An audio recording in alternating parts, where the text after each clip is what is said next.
Good morning, Jessica. How are ya? Good morning, sunshine. I guess my first question is, Yes. what is a New Yorker doing literally on the other side of the world? It's so far. I feel like there is a story, but I feel like if I could show you what's outside my window, you'd be like, "Oh, I get it." I should just show you. Let's see what. Can I flip my camera around quickly? This is where I live now, Wow. and it's got my New York apartment beat by a mile. So that's Mm. really wonderful. But my partner and I had wanted to move somewhere for a while, Mm-hmm. and we weren't actually sure where we were going to go. We kind of had been interested in living abroad or maybe somewhere else in the States, but Mm. where to go was still uncertain. And then on a Tuesday in July, we found out that a friend of ours had unexpectedly gotten a job offer here, and her and her partner were going to move to Sydney. And Mm. we just both had the same moment of intuition, and we looked at each other and said, if they go to Sydney, let's go. Okay, great. We're moving to Australia. Never been here before. Really only had one friend from Sydney. Didn't know much about life here, but it was a very clear moment of intuition, and the fact that it happened Mm. for both of us felt like even more of an affirmation. So, Wow. um, 1 year later, we packed our bags and came to Australia. Awesome. So, Yeah. what was first contact like when you first landed here? Well, let's see. I We left our apartment at the end of July, so we were Mm-hmm. kind of nomads around New York and Rhode Island and a few other places in August, and then we stopped in Bali on the way to have a little mini vacation. Mm-hmm.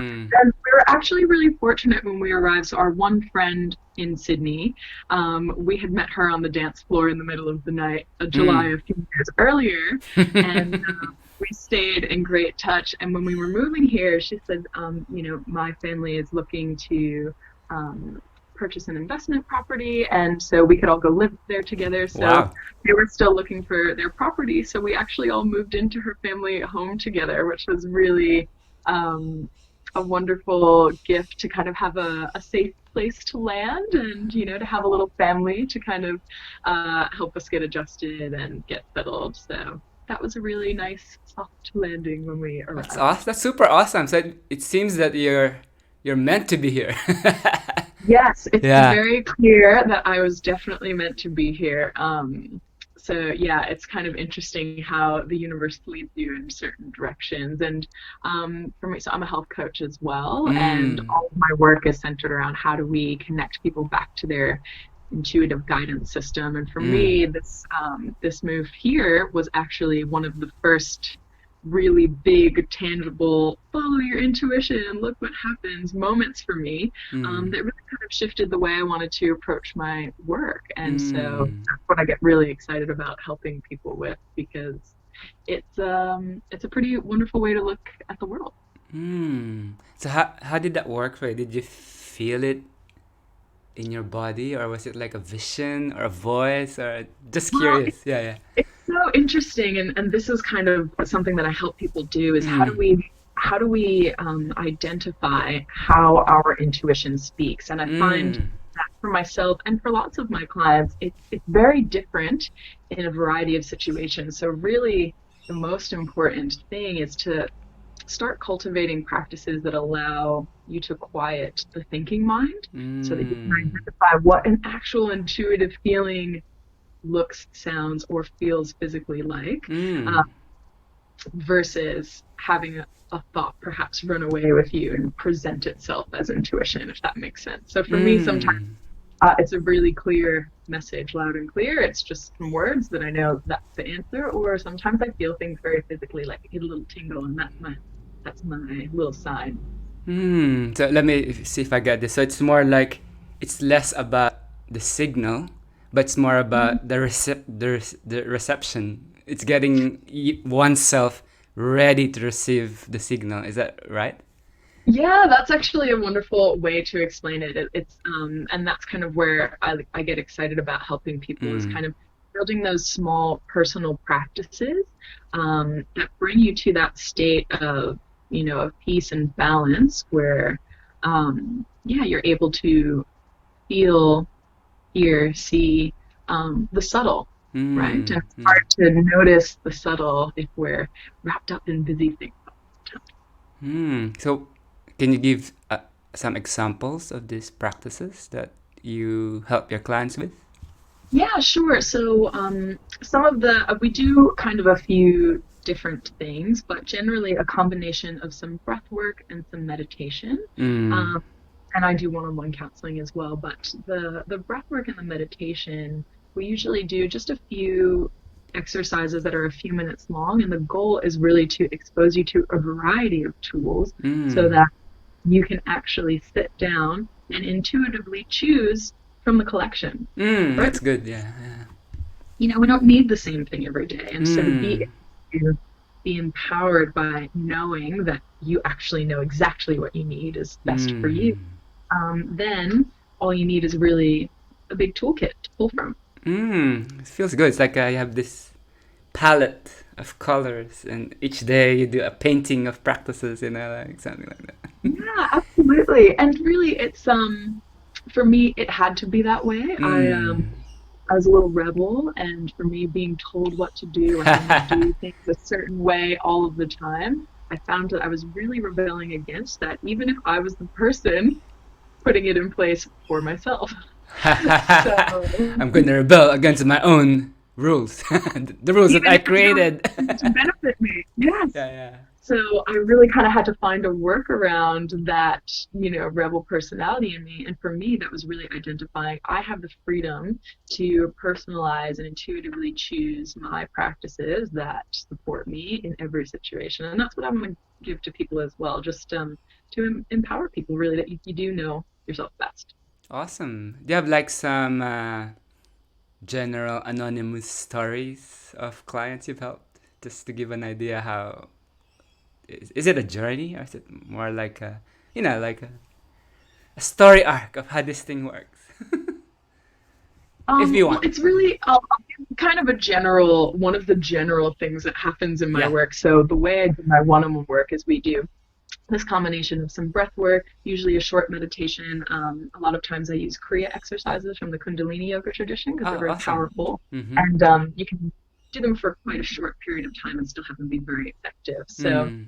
um, and then we do that one-on-one counseling. And when I have new clients, I let them know this is the general structure, but really this is your time. So Mm. you get to come here, sit down and tell me, Jess, I just need to talk.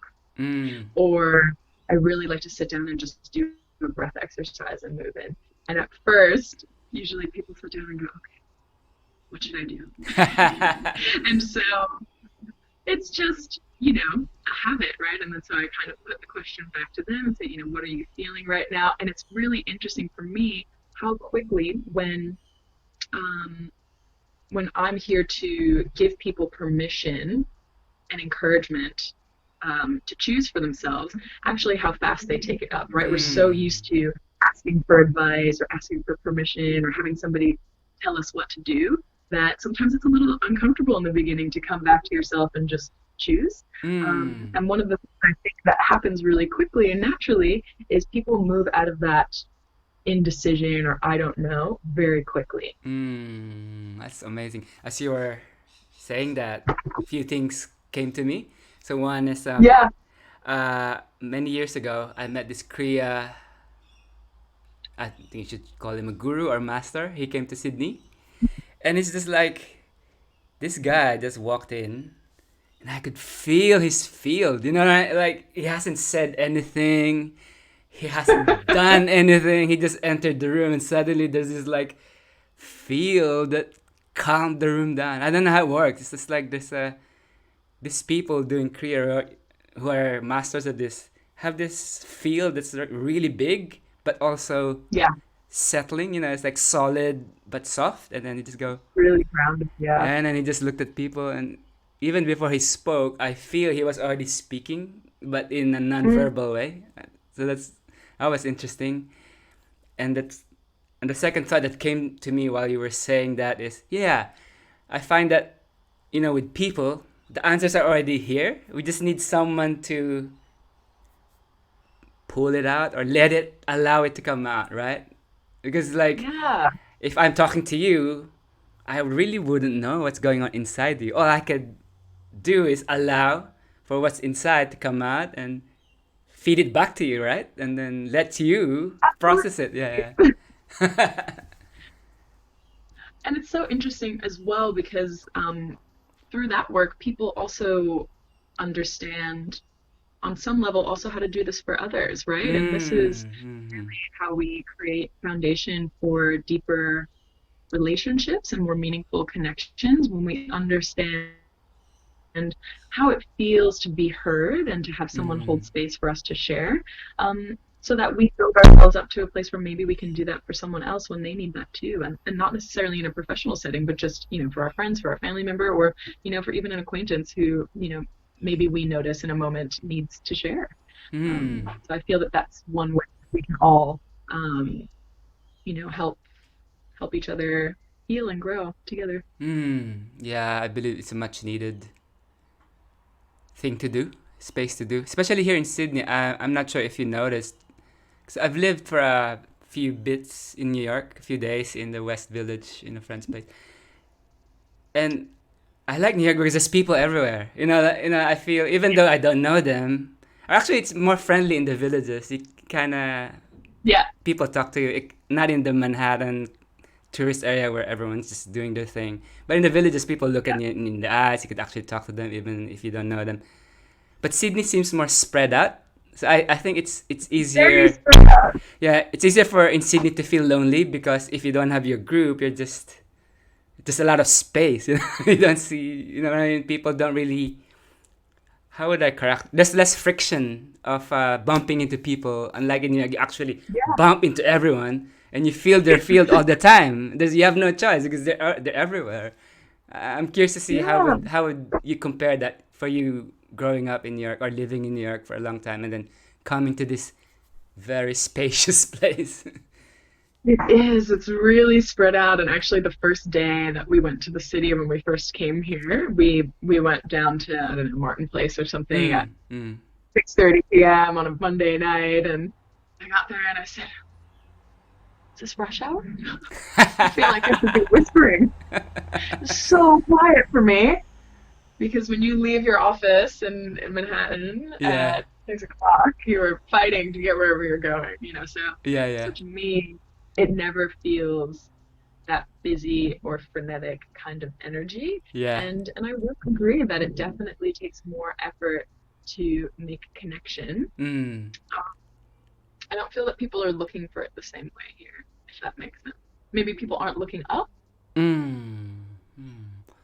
Yeah, I yeah, feel like it's easier to make eye contact and, not necessarily have a conversation, but to make eye contact and acknowledge somebody on the street in New York here or City in New versus York. in New York. Yeah. Yeah, yeah, yeah. It's weird. Like I did that experiment. I'm crazy. I do all these experiments in Sydney where I actually tried to make eye contact with people in public transport. They find it really weird. They couldn't handle it. No one can Yeah. handle it. Whereas in Yeah. places like California, it was the opposite. Like in Silicon Valley or in San Jose or in some parts of San Francisco, people actually Mm, greet you, "Good morning," and it's like, oh, yeah.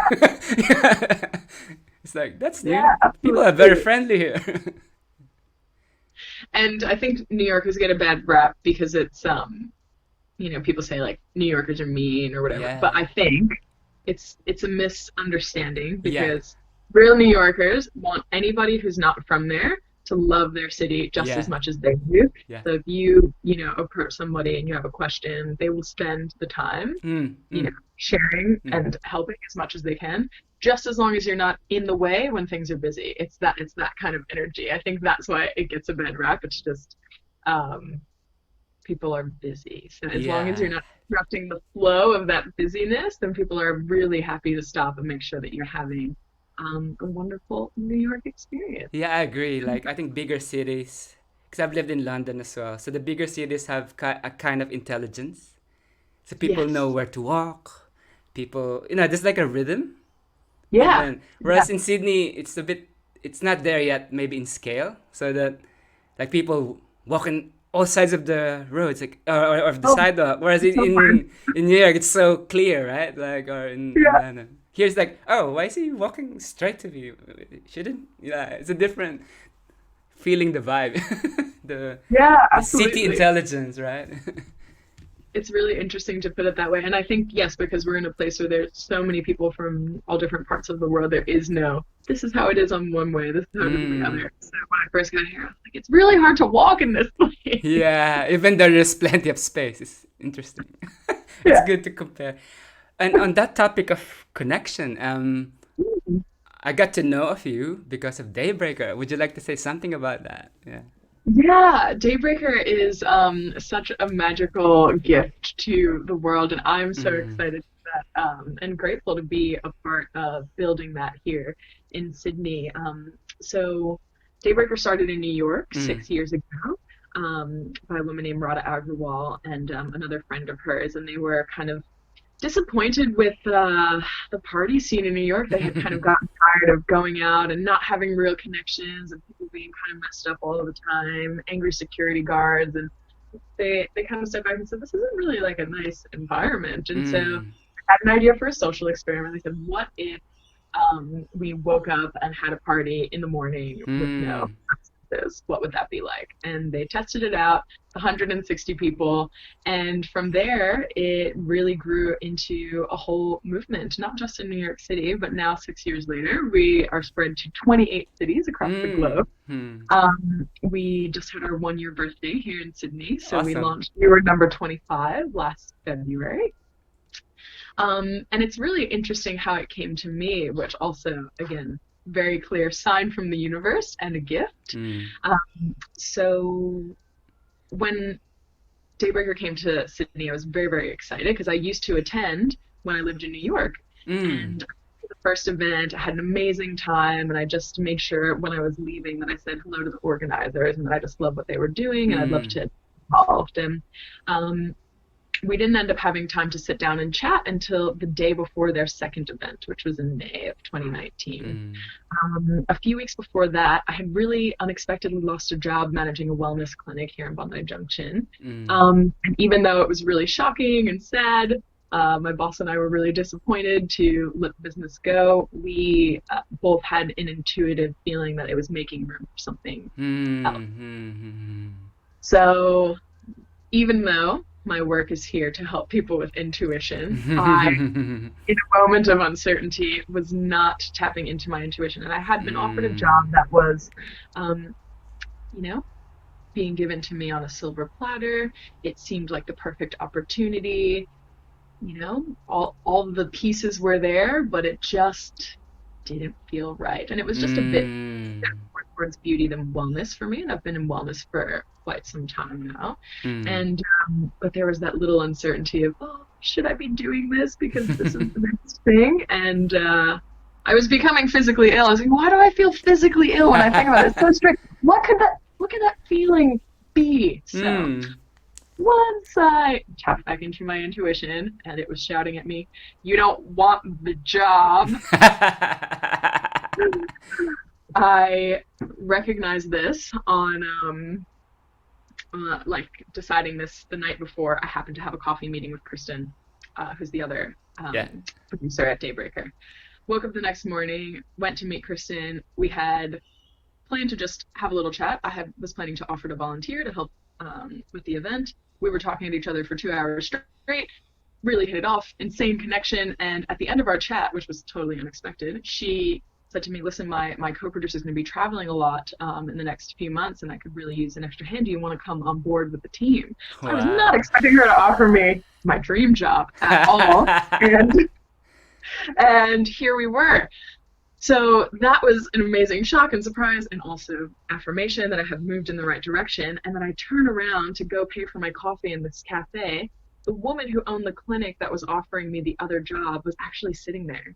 So I was able to go in person and sit down and have a chat with her and personally decline the offer that they were giving me as well, which Ha. also just felt like, Unbelievable. This is So amazing. Wow. yeah, so that's kind of how I came to work with Daybreaker here in Sydney. And then, yeah, after that, we put on a party in the Opera House in August, which was my first event with the team. And I got my permanent residence the day before the event. So All the pieces insane. are fitting together, I right? know. And just for me to be a kid from New York and to see a picture of the Sydney Opera House and a book your whole life and then to be standing there throwing a crazy party after becoming a permanent resident was an extremely surreal moment. And again, just another one of those affirmations of, yep, you're on the right path and just keep going. Yeah, I Yeah. remember coming up to you during that event towards the end and giving gratitude, and you were crying. I could see there were tears of joy, right? And Yeah. people were coming up to you, thanking you for a good event, and it's like, yeah, I could feel, yeah, it's amazing. Yeah. Yeah, it was a really, I think we all have these moments in our life, and I have a dear friend who was just doing a talk yesterday, and she described it as like a big sky moment. But Mm, what it is where you kind of step back and realize how much room there is to expand, and that was a real mm, expansion moment for me, understanding, um, yeah, what it's like when you give yourself permission to dream bigger. so good, awesome. Yeah. Yeah, like yeah, it reminded me when your my another tradition I practice in talks about the daemon, which is Mhm. like when you were born, you have your soul, but there's the daemon who's taking care of you, and it's good Yeah. to listen to the whisper. But if you don't listen, she will shout. Yeah, and then yeah, your Yes. body feeling bad is the daemon saying, "No, you know, Hello. wake Hello. up!" Yeah. Yeah, that's why I always have to remember listen to the whisper because if you don't, she's gonna shout and it's gonna be painful. It's so true. And, Yeah. I think of that as a humbling moment to remember, even though this is something that I'm passionate about, that I Yeah, help yeah, yeah. lots of people with, that I still have moments of doubt and uncertainty where I need to come back to myself, to slow down and just be quiet and listen, because really the answer is always right there. Yeah, it's just a matter of Awesome. being here. Cool. So it's 9:15. Mm, So maybe slowly end this because you need to go. Busy, a lot of yeah, things to do. I've got an event coming up very, very soon. So maybe I'll just say a piece on Daybreaker. I've been in every single one in Sydney, from Thank the you so much aquarium. for being our cheerleader, our supporter, our Yeah, it was cool spring master. in the aquarium. I even won that meggings, that maybe I'll Oh wear. yeah, Yeah, that they were really so good. sparkly men's leggings. That was cool. And Beautiful. then the You next one deserve was it. in the tower. I was cool, Yes. looking down, and the third one was at Opera House. And I'm looking forward to Friday. We're Yeah, so outside, Friday first will time, right? be in Centennial Park. The weather is looking spectacular, so we're gonna have a gorgeous sunshiny morning. And it's tucked in a very special area of the park. So there's Awesome. never actually been a party there. It's called the Mm, Labyrinth, and it's actually used as a mindful meditative walk mm, area. So yeah, normally they wouldn't be having a party there, but since we're a different kind of party, we're all about mindfulness and connection and self-expression, and it's a sober event, so there's yeah. no drugs or alcohol present. Yeah. But yeah, we'll be taking care of the land in an extra special way there as well. Awesome. It's always good to connect with the land, especially with the given the history of this country. And yeah, and then we'll start. I'm choosing the yoga path, not the what's the other one? The other one is more active. As well, Yeah, yeah. yeah. I think I prefer the yoga, but other people might prefer. Okay. Yeah. So looking forward to it. And I'm bringing a friend for the first time, so I think she'll like it. So Amazing. And yeah, I think that's part of the joy of Daybreaker as well, is when you bring someone yeah, who's never experienced it before, you kind of get to have that first time experience all over again. yeah. Because for me, the first Daybreaker I went to, I was a former not morning person. New York is not a city where it's easy to be a morning person, because it's really easy to stay up all night. And yeah, I had gotten there late and I walked into this party. 7:30 a.m. and I was like, oh my God, I can't believe I didn't wake up early. I missed so much action. It was already vibing so high. Everyone was dancing and singing and jumping all over the stage. And I was like, these are my people. And Hmm. that's the thing is we want to create a space where you can find your people. Hmm. Parents, I was in New York a few months ago, and I took my parents who are in their 60s, and I said, I just really want to bring you so you can Hmm. understand a little bit about what I'm doing in Sydney.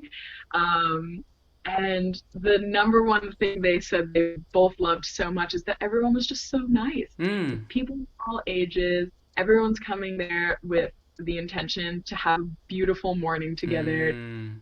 and the energy of that is so infectious. And Hmm. it's actually designed around activating the happy chemicals in your brain. So we're using science Hmm. to enhance your party experience, right? We want to make Hmm. sure getting you that hit of dopamine, oxytocin, serotonin, and endorphin so that when you not only are in the experience, but when you walk away, that it's actually solidified in your brain in a different way. Yeah. And that you're flying so high and smiling so hard that you are that beaming energy, that you were talking about that yogi earlier, right? That Yeah. you actually have that feeling and you're walking through the world with it and you are influencing others just with that energy that you walk around with all day. Yeah. Beautiful. Beautiful. Yeah. Yeah. Yeah. That's it. Yeah. I had that feeling walking from Daybreaker, walking through the city with everyone, because it finishes as when everyone's starting to come to work. So I could Yeah. feel the difference, and it's like, yeah. I mean, it's a beautiful day, people. I'm not saying it, but I think they could feel it because I'm just like everyone's like, I haven't had my coffee, and I was like, I've already danced for 2 hours. And our founder actually wrote a book called Belong recently, and Mm-hmm. it's really talking. The topic got her interested because loneliness is an epidemic right now, Mm-hmm. and really community is so essential to our well-being and Mm-hmm. survival needs, that people are getting sick Mm-hmm. and unwell because they don't have connection to others and community. And I think we were talking about earlier how Sydney can be such a spread out city and Mm-hmm. it can be hard to feel that community connection. And so we really want to just create that space where people know that they can come and you're welcome, you're part of the Mm-hmm. family. There's no barrier to entry. Um, and that we want you to bring, your people too. So yeah, really that foundation of what does it mean to have a community that you can come to and really just be yourself. No Mm-hmm. expectations. Do whatever you feel like, wear whatever you feel like, and just come and express yourself. Awesome. Yeah. That feels good. Yeah, so it's 9:21. Anything else you want to say before we end?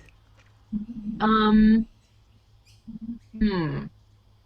I will say that for anybody that's never been to Daybreaker that says, oh, I'm not a morning person, I don't know if it's my thing, I hear you and I see you. I encourage you to push yourself just a little bit outside of that comfort zone of your alarm clock and your usual morning activity and just be open to giving it a try because it's kind of one of those things where you just don't get it until you get there. And Mm. when you get there, you understand why we're all jumping around in the dark at 6:30 in the morning. Awesome. Perfect. I think it's a perfect way to end, and we'll do another one. Maybe we do a more dive deeper into your coaching and stuff. But Yeah, this feels good. absolutely. Yeah, this feels good, and Wonderful. I'll be putting links on the description so that people can check it out. The Daybreaker. Amazing. So loved our chat this morning and can't Awesome. wait to dance with you Friday. Friday. See you on the dance floor. On the dance labyrinth. Yes, on the dance labyrinth. All right. Enjoy the rest of your day. A Thanks. Have a wonderful good morning. day. Sunshine.